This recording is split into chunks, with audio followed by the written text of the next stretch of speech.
This is our 40th year together. And as we said before, we're celebrating 40 years by having these discussions with you. And today our discussion is you can never retire. You could never retire. So what does that mean to you when I say you could never retire, Donna? So when you think of retirement, what do you think of? You feel like you paid your dues, you've worked who knows how many years since you were 16 or Right. maybe even younger, some of you. And so now you're like, I'm tired, I've earned my dues, I've paid my dues, Right. and now I'm going to sit back and relax. And my contention is that if you retire, you are giving up. If you retire. So I want you to stay and listen to this, because we're talking about retirement in two ways. We're talking about retirement, Physically retiring, and I understand that, because let's go through that. When you physically retire, you may have had a job that you spent 30 years on, and you're saying, I'm tired of this job. But I'm also talking about the other type of retirement. And that type of retirement is the mental, literal retirement. The kind that you just... You mean figuratively? Figuratively, yes. Okay, I'm talking about the kind that is figuratively retirement. And that's the retirement that you say to yourself, I've done everything I need to do. And you're checking out whether you are still working or not. Like you just kind of mentally shutting down and sitting on the couch and staring off, or just doing nothing and having no reason to really wake up in the morning. And to me, that's a travesty, because we are, and I'm going to talk to people who understand this, everybody has a historical issue that's going on with them. I don't care what color you are. I don't care what denomination you are. I don't care who you are. You have something that has happened in your life, in your family, and I give you in your marriage, or when you was a kid, you were bullied. There's something that happened to you that you can share, that information that took you from one place to another place. And so when we talk about you retiring, we're not talking about just your physical retiring, because you have a right to say, you know what, I've done this job and I can't do it anymore.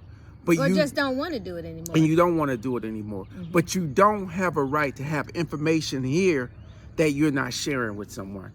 That's what I'm talking about. Because you still, God has blessed us with so much. Each and every one of us is special in our own way. And nobody has taken the same journey that you've taken. Exactly. So you have a particular story and a particular obligation to make the world a better place than where you found it. And right? Yeah. And I want to share this with you.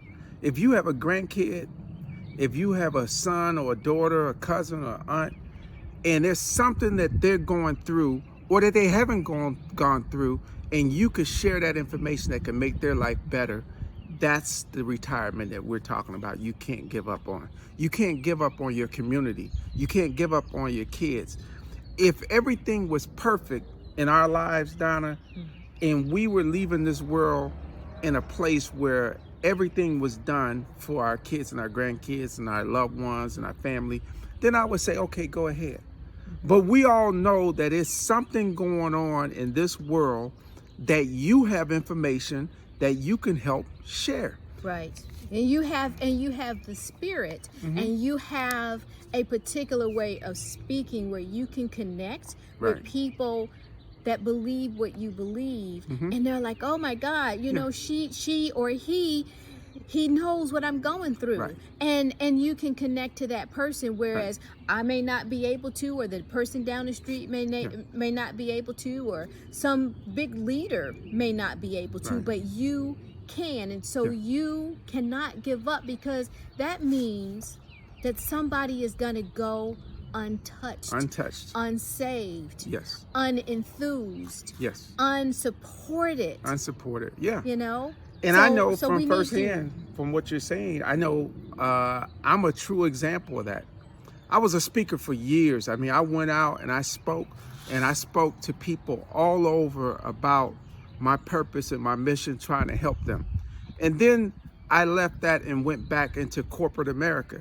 and I went back into a job that I didn't love. I didn't feel like I was appreciated, and I didn't appreciate the job either. So I did enough not to get fired. You know those people who work enough, and I would come home every day after that, and I would watch basketball and football, and I thought I was living a life, man. I thought, you know what? I've done what I needed to do. I've helped enough people. Let me help me. And that's the justification that you can get caught up in, is that, oh, it's all about me now. And, you know, I understand what you're saying, but the world needs you. So was I wrong? Was I wrong to do that? Was I wrong to say it was all about me? Yeah. And this is the lady. Let me tell you what a good lady. And we're talking about 40 years of being together. And this is what she did to me. One day she came and she did this to me. I was looking at the TV set like this. Staring. And I was staring. I had moved. Just couch potato. I probably hadn't moved in like an hour. And she came over and she said, "Where's that guy that I knew? Where's that guy that wrote that books? That I married. 30, that was like about everything. I could take on the world, man. Yeah. I was ready. But now I was vegetating. And I was happy, thinking that I was happy because I was sad. So understand what I just said. I was happy thinking that I was happy. And what I was doing was I was really just vegetating.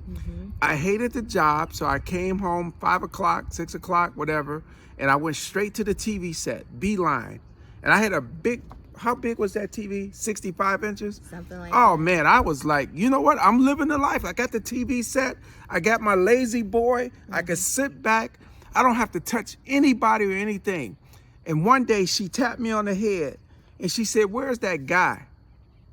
And that guy was so far hidden underneath all of these raps of distrust, hating the system, hating the job, feeling defeated, unappreciated, and just checked listening out. to the voices that say, "Oh, it doesn't matter." If you are out helping people, somehow you're just bragging. Somehow you're just talking about yourself, not understanding that your mess is your message.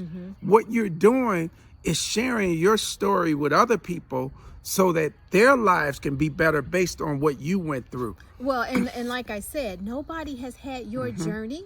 And so nobody can tell the story the way you can tell it. And there's some things that you're still going through, but there's also some things that you've overcome that you can say, "Baby, this is what you do." Right. You know, little sister, little brother, this is what you do. And if you're still going through something, that makes you all the more real. And you can say, "Listen, I've gone through some things that I've overcome, but I still have battles.